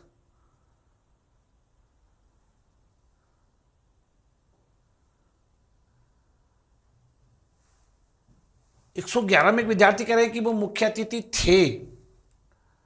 हाँ, वह हमारे मुख्य अतिथि थे। यहां पे देखो, वे हमारे मुख्य अतिथि थे, ये बात भी ठीक है, पर ऐसी स्थिति में फिर अगर मान लो इसमें बी को गलत मान लेते हैं, शुद्ध पूछा है, शुद्ध पूछा है इसमें, ओके, इस पेड़ की ऊंचाई कितनी थी? ये प्रश्न थोड़ा सा विवादित तो है, क्योंकि वह की जगह बे आएगा, ये बात सही है। आप जो कह रहे हैं ना, ये बात सही है कि वह की जगह बे आएगा, लेकिन फिर अगर ऐसा मान लें, और इसको ऐसा मान लें, एक बार दोबारा इसको देखता हूं, अगर कोई दिक्कत है तो। मुख्य अतिथि थे लगा दिया तो वे आना चाहिए, तो यहां पे बे लगा दें, ये बात ठीक है कि वे लगा देते हैं। फिर वाक्य आपसे पूछा शुद्ध कौन सा है, तो ये भी गलत हो गया। और फिर 111वां प्रश्न है, अगर इसमें ये भी गलत हो जाएगा बी,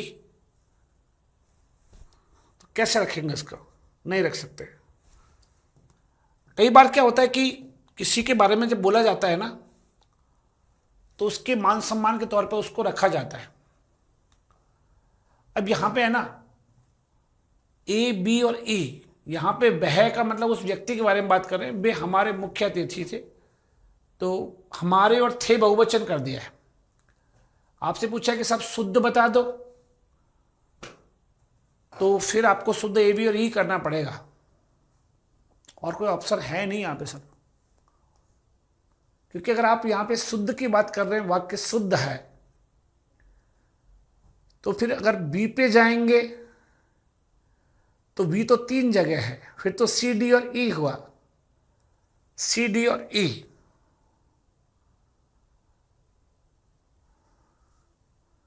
है ना? इस पेड़ की ऊंचाई कितनी है?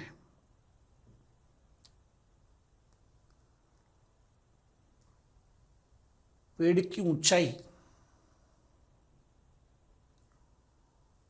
फिर आंसर आपके पास आंसर आता है कि वस्तुओं की कीमतें बढ़ रही है, तो ठीक है, पुस्तकों की सूची पत्र दे दें, साधु को भिक्षा दो। पेड़ की ऊंचाई कितनी है? ऊंचा लंबा कद होता है, पेड़ की ऊंचाई नहीं होनी चाहिए, पेड़ की लंबाई होनी चाहिए, पेड़ की ऊंचाई नहीं होती। ये बात सही कह रहे हैं विद्यार्थी। फिर यहां पे अगर पेड़ की लंबाई देखेंगे, ऊंचाई व्यक्ति की होती है, और वे हमारे मुख्य अतिथि थे। साधु में पुस्तकों का फिर ये तीनों मानेंगे, फिर अपन को आंसर ये करना पड़ेगा, सी डी और ई। शुद्ध पूछा है आपसे, डी करो इसको आप। ये थोड़ा सा टेंशन का विषय तो है, पर फिर भी आप इसको सी डी और ई करो। ओके, थोड़ा सा चेंज कर लो इसको, सॉरी। नेक्स्ट, सही कह रहे थे आप लोग। आगे चलते हैं। अव्ययीभाव, तत्पुरुष, कर्मधारय, द्विगु, द्वंद्व आपसे पूछा है, इनको सही क्रम में बता दीजिए। अब देखो 115वां प्रश्न है। अव्ययीभाव कहां है? अधि आत्म, अधि उपसर्ग लगा हुआ है, ए होगा, ए यहां भी है, यहां भी है। अगला देखो नवजात, पहले तत्पुरुष पूछा है, अगला देखो तत्पुरुष, उसके बाद में द्विगु, उसके बाद में द्वंद्व। अब देखो जैसे यहां पे 1 2 3 4 5 कर्मधारय भी है, पहले कर्मधारय, अव्ययीभाव, फिर तत्पुरुष। अब तत्पुरुष की बात करो आप और कर्मधारय की बात करो। नवजात का मतलब नया जन्मा है जो, और बागदत्त मतलब बाणी का दत्ता, बाक मतलब बाणी का दत्ता। अन्न और जल, नवरत्न, 9 रत्नों का समूह या समाहार। ओके, तो ई में द्वंद आएगा, ई द्वंद है, इसलिए यहां पे आंसर बी होना चाहिए। फिर यहां पे आंसर 9 रत्नों का समूह, ई, 9 रत्नों का समूह यहां पे ई है। अब आपसे पूछा द्वंद लास्ट है, द्वंद लास्ट है, अच्छा द्वंद लास्ट है, द्वंद लास्ट है तो द्वंद में डी आएगा, डी। और उससे पहले वाले में द्विगु में ये हो गया, ये द्विगु हो गया, ये द्वंद हो गया, तो आंसर यहां पे सी हो गया है, बिल्कुल 115 में सी, ACBED। ओके, सबसे पहले तत्पुरुष, उसके बाद में बाणी का दत्ता, ये मतलब अव्ययीभाव, फिर तत्पुरुष, ये अव्ययीभाव हो गया, उसके बाद में आपसे पूछा कर्मधारय, उसके बाद में आ गया है द्विगु, और उसके बाद में आ गया है द्वंद्व। Okay, answer C. प्र उपसर्ग से निर्मित शब्द कौन सा है? प्रतिकूल, प्रत्यक्ष, प्रख्यात, प्रत्युपकार। 16वां प्रश्न, 116। देखो प्रतिकूल, प्रति अक्ष, प्रति उपकार, यहां पे प्र प्लस ख्यात,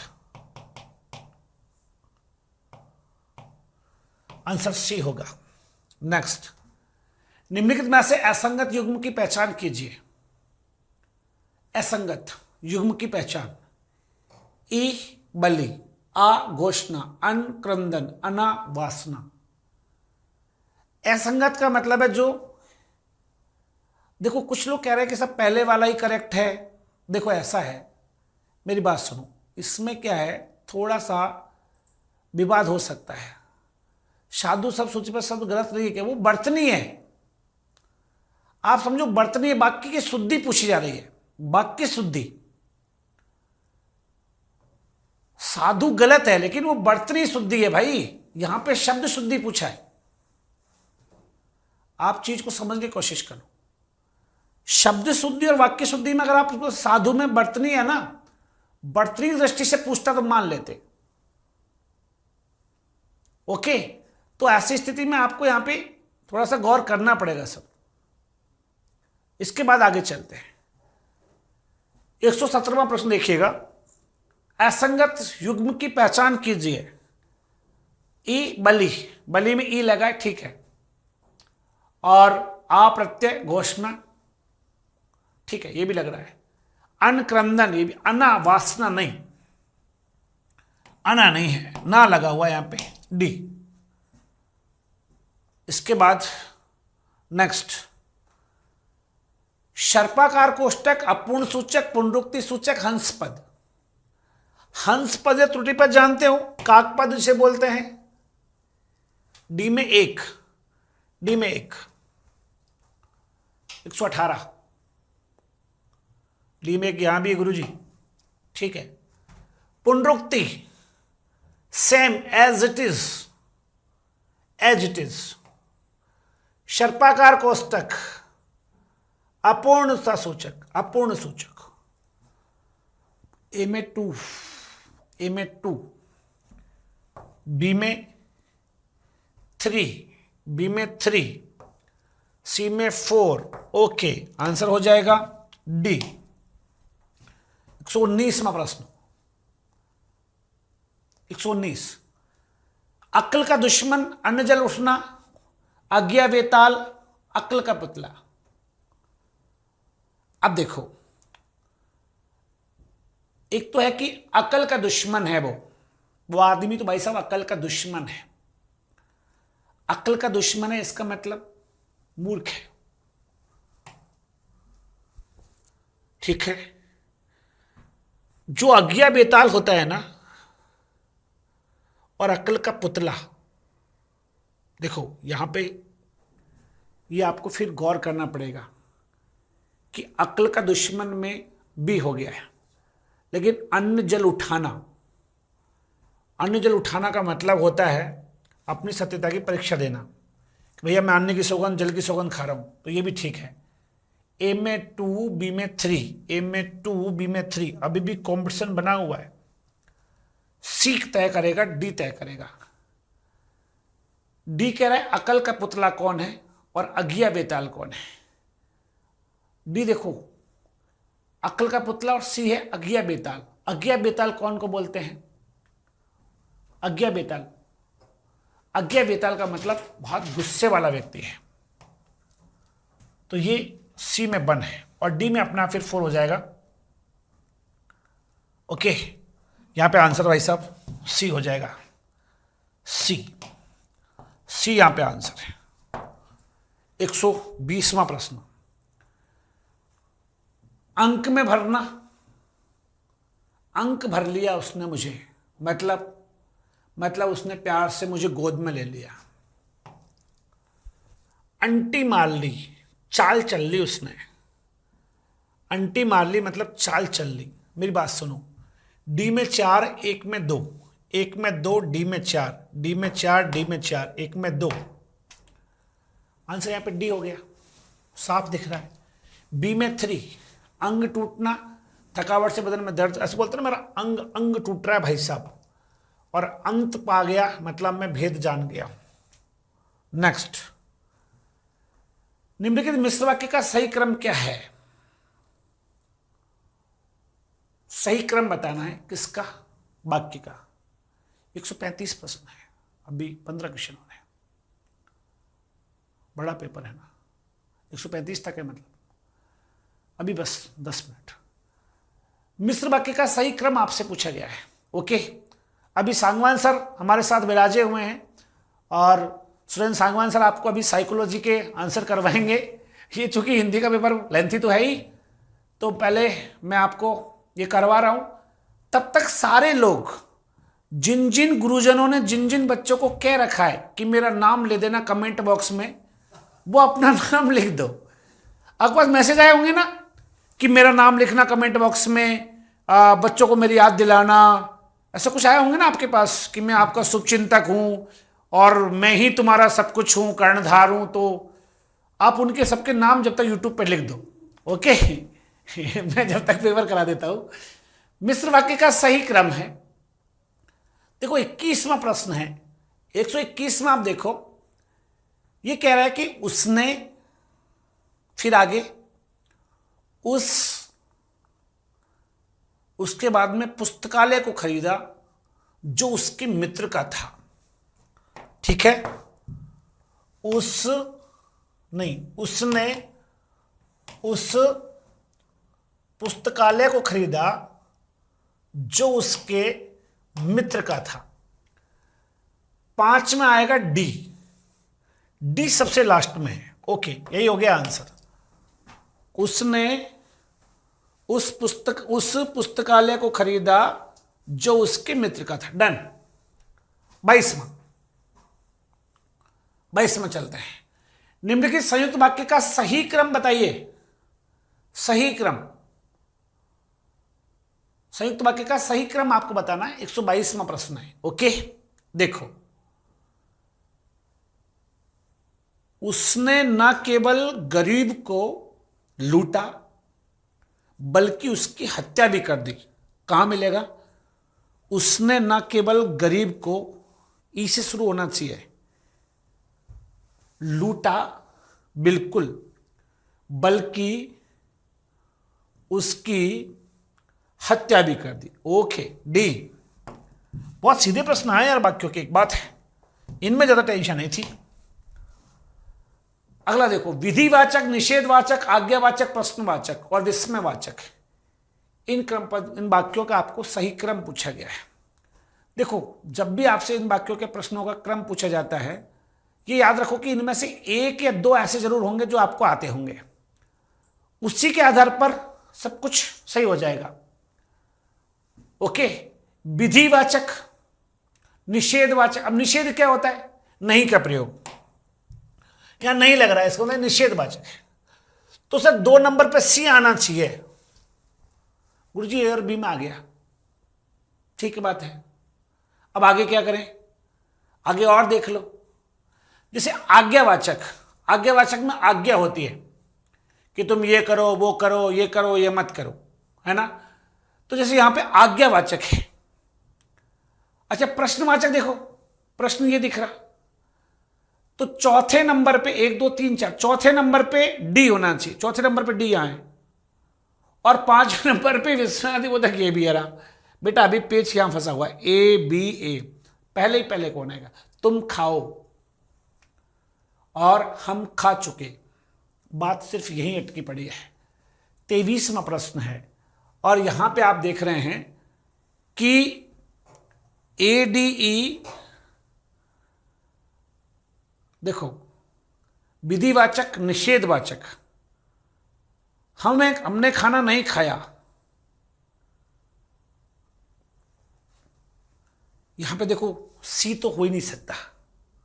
क्यों नहीं हो सकता? क्योंकि नहीं का प्रयोग आया है, तो दूसरे नंबर पे सी आना चाहिए। दूसरे नंबर पे सी यहां है, अच्छा, दूसरे नंबर पे यहां सी है, तो ये हो सकता है। इसके बाद फिर इसको दोबारा देखो आप एक बार,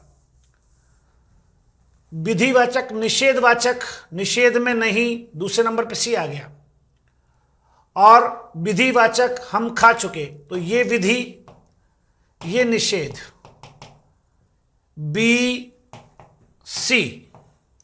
आगे चलो, आज्ञार्थक तुम खाओ, ए, बी सी ए, ये आज्ञा है, और प्रश्न आ गया चौथे पे डी, और विस्मय आ गया ये 5वें पे E, B C A D, B C A D यहां पे लगा हुआ है, आंसर हो जाएगा सी।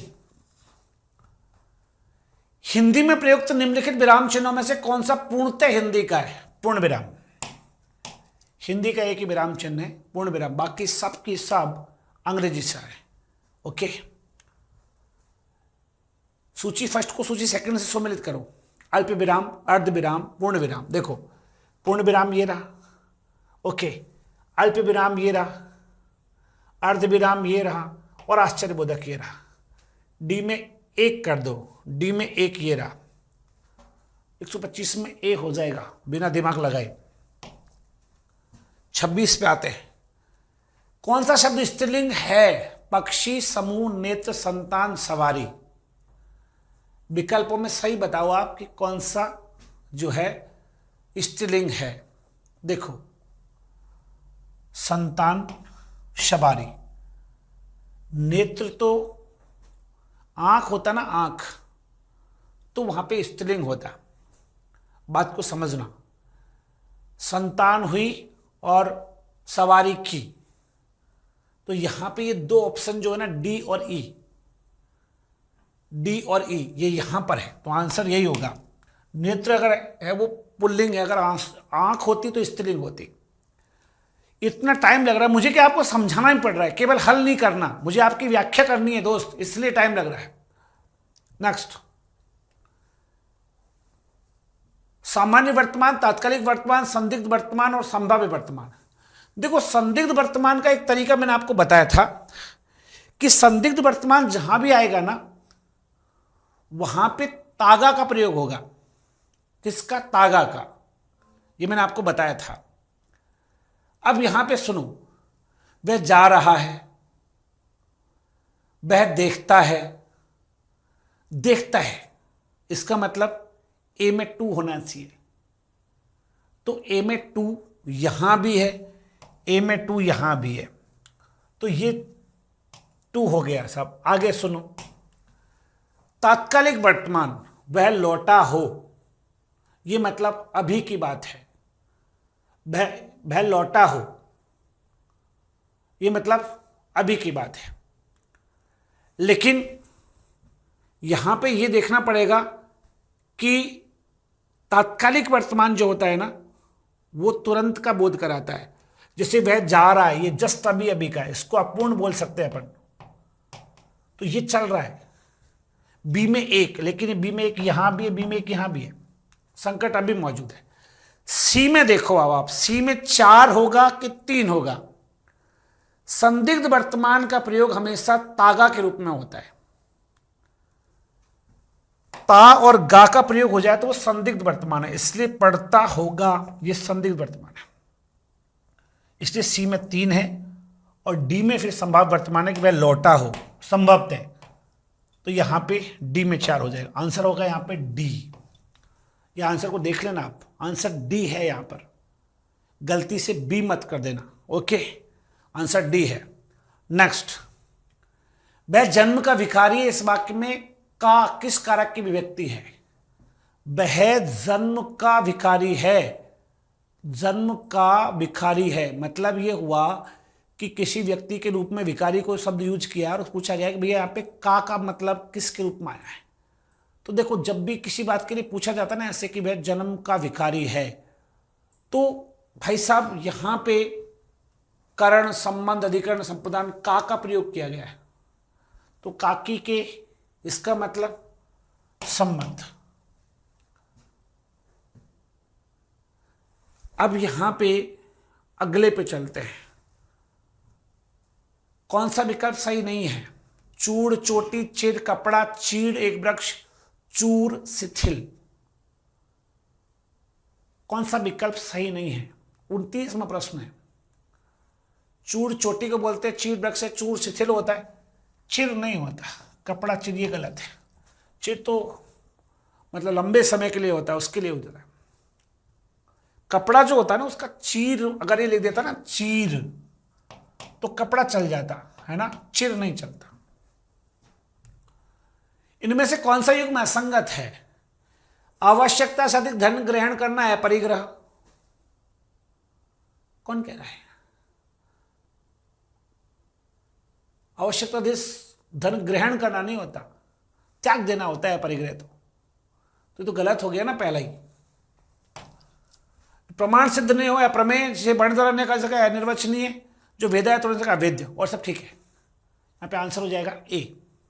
अगला, इंद्र, किरण, जल, चोर, पृथ्वी के पर्यायवाची चुनो।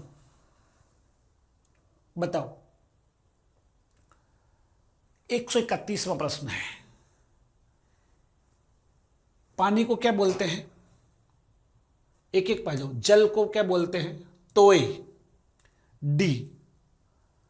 तीसरे नंबर पे कहीं डी है क्या? है, ये रहा। बस तीसरे नंबर पर डी यहां भी है गुरुजी। अच्छा, अंशु। अंशु किसको बोलते हैं? पहले इस पे आ जाओ। इंद्र, किरण। किरण के लिए बोलो क्या आता है? किरण। किरणों के लिए कौन सा शब्द यूज होता है? किरण दूसरे नंबर पे है। किरण के लिए अंशु होता है। अंशुओं की माला पहनता है सूर्य, किरणों की माला है। यानी 2 नंबर पे ए आएगा। 2 नंबर पे ए कहां आ रहा है? यहां पर। आंसर डी होगा इसका। ठीक है। अब अपने आप समझ लो कि जो इंद्र है उसको बाशप बोलते हैं, जो चोर होता है चोर उसको मोशक बोलते हैं, और जो पृथ्वी है उसको उर्वी भी बोलते हैं। ओके, तो यहां पे डी आंसर हो जाएगा। इनमें से किस वाक्य में पुरुषवाचक सर्वनाम का प्रयोग हुआ है? मैं कहता हूं कि नदियां सूखती जा रही है। मैं आप चला जाऊंगा। मैंने आपसे कहा था कि वह बीमार है। मैं काम आप ही कर लूंगा। आपके घर कोई आया है। पांचों विकल्प आपके सामने है।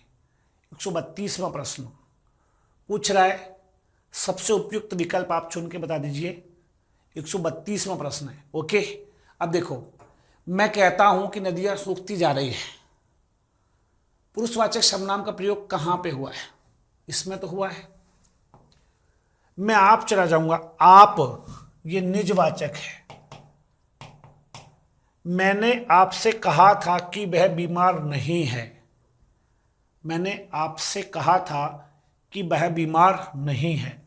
आपसे ये भी पुरुषवाचक है, तो इसमें भी है। मैं यह काम आप ही कर लूंगा।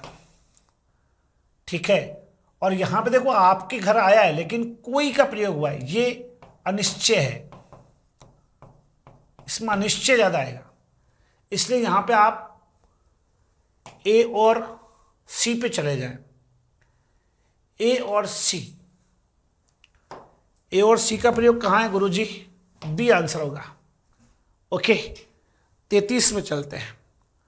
सार्वनामिक, गुणवाचक, निश्चित संख्यावाचक, अनिश्चित परिमाण बोधक विशेषण के इन भेदों के उदाहरणों को अपने हिसाब से छांटिए। सार्वनामिक विशेषण, गुणवाचक। अब देखो, गुण, अब गुण संख्या में दुगुना चौगुना होता है, तो तीसरे नंबर पे आपको यहां लिखा हुआ है क्या?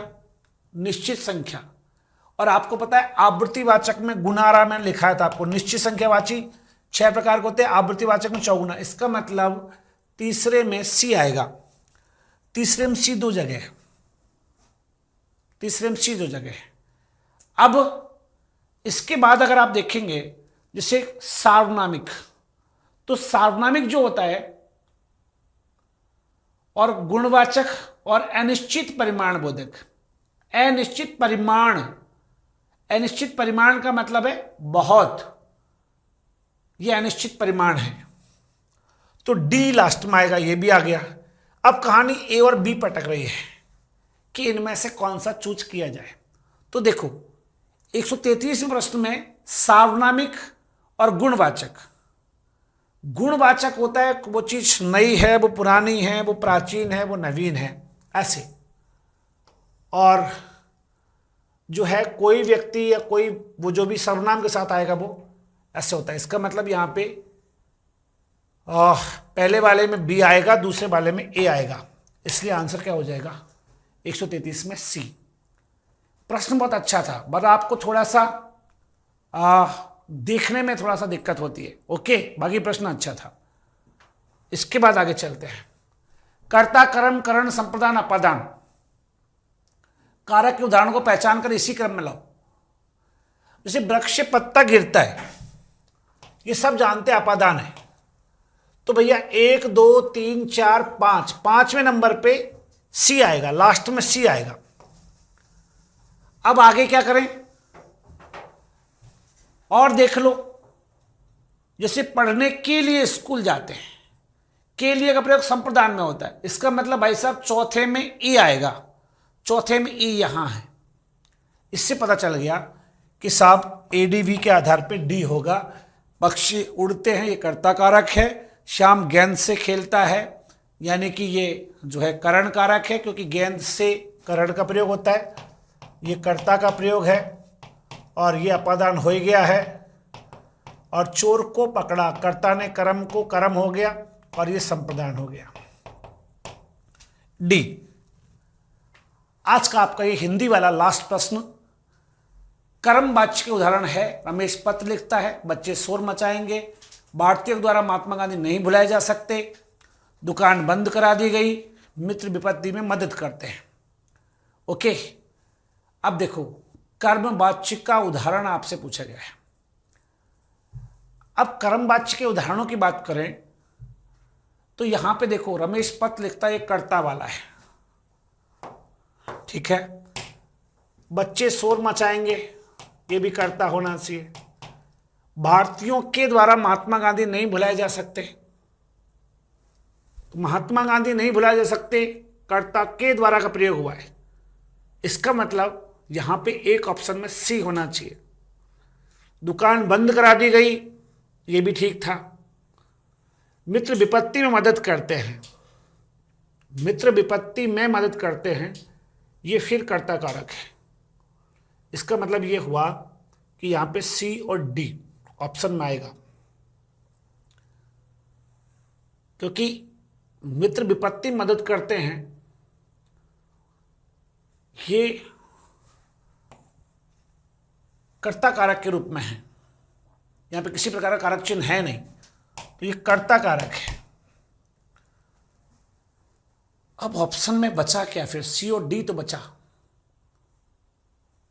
दुकान बंद करा दी गई है ना, महफिल लूट ली गई है ना, तो यहां पे ये दोनों में सी और डी ऑप्शन में होना चाहिए, इसलिए इस स्थिति में आंसर होना चाहिए सी। बाकी और में नहीं हो सकता ऐसे। बच्चे तो शोर मचाएंगे, रमेश ये पत्र लिखता है, तो बी तो ऑप्शन में हो भी नहीं सकता, बी तो है भी नहीं। यहाँ पे बच्चे हैं तो शोर मचाएंगे, वो राम है तो खाता है, बच्चे हैं तो खाते हैं, इसलिए यहाँ पे आंसर होगा सी और डी। यहाँ पे सी आंसर होगा। ये 35वां प्रश्न है। तो यहाँ पे ये थोड़ा सा आंसर को लेकर के और आपके सामने आंसर की थी, और अब आप जो है आपको पता है कि अगले साथी के रूप में और हमारे विशेषज्ञ सुरेंद्र सागवान सर आपके साथ जुड़ रहे हैं। तो आप साइकोलॉजी का पेपर आप हल करेंगे, और याद रखिएगा कि पेपर बहुत लेंथी बनाया। निचोड़ ये है कि पेपर बहुत टफ नहीं था, मॉडरेट लेवल का पेपर है, लेकिन इतना लेंथी बनाया कि बच्चों से उस समय में करना बहुत मुश्किल काम है। लेकिन सुमेलित करो मैं जल्दी जल्दी अगर कोई पहचान गया तो वो पेपर के नज़दीक पहुंचता है। बाकी लेंथी बहुत था। मैं निवेदन करूंगा बोर्ड से कि आप थोड़ा सा टाइम बढ़ा दीजिए, क्योंकि इतना लेंथी पेपर बच्चे कर पाएँ, विशेषकर हिंदी जैसे सब्जेक्ट में, ये बहुत मुश्किल है। ओके, लेकिन जो भी है आपने बढ़िया मेहनत की और अच्छा आप लोगों ने अटेम्प्ट भी किए हैं, तो आप सभी को बहुत शुभकामनाएं हैं। उत्कर्ष आपके उज्जवल भविष्य की शुभकामना देता है।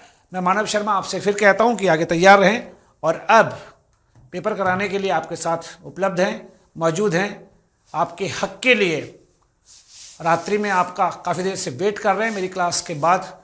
अब आपके साथ सुरेंद्र सागवान सर जुड़ रहे हैं, तो स्वागत है सुरेंद्र सर आपका, पधारें और बच्चों को जो है पेपर करवाएं जी।